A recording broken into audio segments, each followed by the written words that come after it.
Bonjour, ici Valérie de Média du Jeu. Aujourd'hui, on va rencontrer des concepteurs de jeux et plein de cosplayers. Et je suis accompagnée par le gars fiable qui me prête ses bras pour faire mes entrevues, pour qu'on puisse voir qu'est-ce qui se passe à la caméra. Bonjour Nino, comment ça va? Ça va bien. Alors, comment ça se passe le lancement de Westwood? Écoute, le lancement a super bien été. Mais là, aujourd'hui, évidemment, on a une belle fin de semaine au Comic-Con. C'est vraiment bien. Il y a plein de gens qui viennent nous voir pour la BD. On est bien contents. Est-ce que vous êtes en route pour un deuxième tome? Pas présentement, mais oui, j'avais déjà un bout de fait, moi, d'écrit. Puis on se rassoit très, très bientôt, moi et Denis, pour commencer cette belle histoire-là. On veut continuer ça, évidemment, parce que c'est un 3 tomes qu'on fait avec ce premier. On a fait le premier tome, mais c'est un 3 tomes en tout pour l'histoire. Comment est née votre collaboration? On s'est connus tout d'abord dans les événements comme le Comic-Con. Ça a été un de mes exposants aussi au ShawiCon. Puis on s'est liés d'amitié, puis on a vu qu'on avait pas mal d'atomes crochus par rapport à bien des trips, là, le western, loup-garou, tout ça. Fait que ça a juste fait son chemin, puis ça a bien été dans ce sens-là. Comment ça se passe, la création d'une bande dessinée québécoise? C'est quand même un long processus parce que, bon, oui, on a le texte, mais il faut que ça soit corrigé, il faut que ça soit beau et propre, si je peux dire ça comme ça. Mais aussi, il faut que les images fit vraiment bien avec le texte. Puis Denis, c'est pas compliqué. On dirait qu'il est dans ma tête, tellement que la manière que j'imagine l'histoire, il dessine tellement bien que il fait une job de pro. Puis il est capable de coucher sur les images, sur les pages, ce que j'ai en tête. On va mettre en contexte que Nino, c'est le fondateur du ShawiCon. Ça a eu combien d'éditions, cet événement-là? 8 éditions à Shawinigan, oui. OK. Puis là, présentement, tu te lances à temps plein dans la création de bande dessinée. Pas à temps plein, pas à temps plein. C'est un sideline. OK. Mais oui, c'est quand même bien beaucoup d'heures autres qu'une job, mettons. Quand on le prend pas pour un emploi principal, ben c'est ça. C'est quand même prenant, mais tellement le fun. Ah ben félicitations. Passe une belle beau Comic-Con. Merci. Bonjour, ici on est dans la zone indie du Comic-Con de Montréal et on va interviewer le studio Chichi, le concepteur du jeu Chichi. Il s'appelle Frédéric. Bonjour Frédéric. Bonjour, Comment ça va? ça va bien, toi? Ça va super bien. Je me demandais comment ça se passe le développement de ton jeu. Ah, ça se passe très bien. Notre premier jeu il est sorti, celui-là, Chichi, il est sorti il y a 2 ans sur Switch, puis il y a 1 an sur Steam, puis on regarde aussi pour l'ajouter sur d'autres plateformes, puis on est en train de travailler sur notre prochain jeu en ce moment. Ça va ressembler à quoi ton prochain jeu? Il est malheureusement pas annoncé, mais on devrait bientôt pouvoir en parler d'ici les prochains mois. Puis Chichi, c'est quoi ce jeu? Est-ce que tu peux me l'expliquer un peu? Dans le fond, c'est un petit roguelike inspiré de Zelda et Final Fantasy, avec un style cute pour introduire les enfants à ce style de jeu-là, parce que normalement, c'est un genre de jeu assez difficile, les roguelikes. Alors, on veut les introduire avec un jeu plus facile d'approche pour eux. Puis toi, là, depuis que tu l'as présenté au Megamix en 2022, est-ce que le jeu a évolué? Oui, il y a eu plusieurs mises à jour dans le jeu, différentes mises à jour pour améliorer la jouabilité, rajouter du contenu comme des personnages puis des nouveaux modes de jeu. C'est quoi les nouveaux 3 modes de jeu? Il y a le mode principal du jeu qui est devenu le mode classique parce qu'on l'a amélioré, mais on a gardé le jeu original pour que les gens puissent en profiter. Et on a aussi rajouté un mode pour l'Halloween qui remplaçait les pots à casser par des citrouilles, puis on a introduit par la même occasion un personnage de sorcière. C'est quoi ta prochaine exposition? Probablement le mix cette année. Le Megamix? Le mix? Oui. OK, cool. Ben, je te souhaite une bonne chance, puis passe une belle journée. Aujourd'hui, on va interviewer un développeur du studio Astrolab Interactive. C'est le jeu Aloft qui l'a développé. Bonjour, ton nom c'est quoi? Bonjour, je m'appelle Anthony. Et toi, Anthony, qu'est-ce que tu as fait dans le jeu? Je suis environnement artiste. J'ai fait une certaine quantité des assets de l'environnement donc, que vous pouvez voir dans le décor du jeu. Puis concernant les plantes puis la végétation, est-ce que vous êtes inspiré des plantes indigènes du Québec? Ça, je pourrais pas forcément en attester parce que ça a été fait quand j'étais pas là, en fait. Je suis arrivé après ça.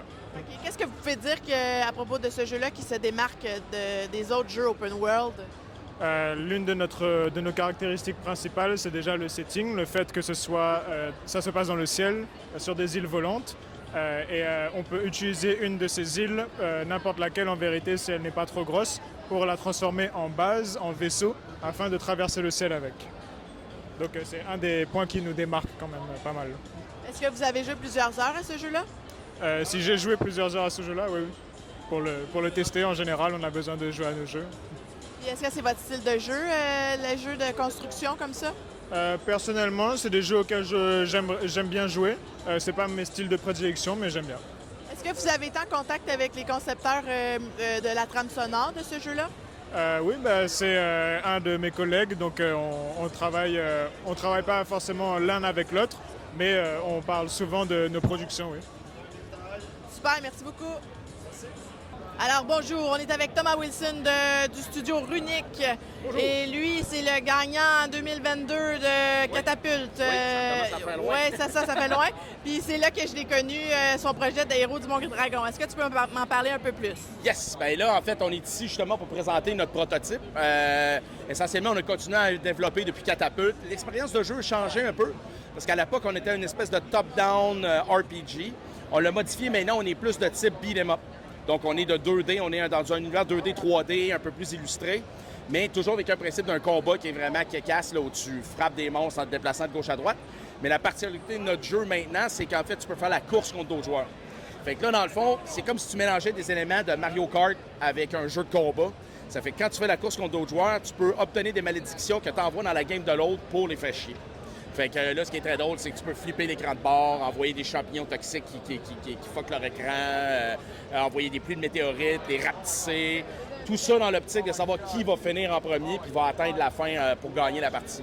Donc là, dans le fond, c'est un brawler compétitif. C'est-tu comme un peu plus arcade pour ceux qui aiment les jeux d'arcade? Exactement. C'est très inspiré. Là, ça trahit mon âge, là. Mais tu sais, dans le fond, on plonge dans du Golden Axe. Du Castle Crashers, du Teenage Mutant Ninja Turtles. Là, c'est vraiment la formule beat'em up classique, mais updatée au goût du jour. Donc, ça se joue en 2D, 3D. L'environnement est dans un espace 3D, mais le combat est fait en 2D. Donc, en fait, on a un coup d'intéressant. Puis, je sais que tu as aussi le jeu de plateau Héros du Mont-Dragon. Là, il est en magasin, là. Ah oui, le jeu, en fait, ça fait maintenant 1 an qu'il est sorti. Donc, là, on l'a là, justement, on peut le regarder peut-être. En tout cas, il est ici.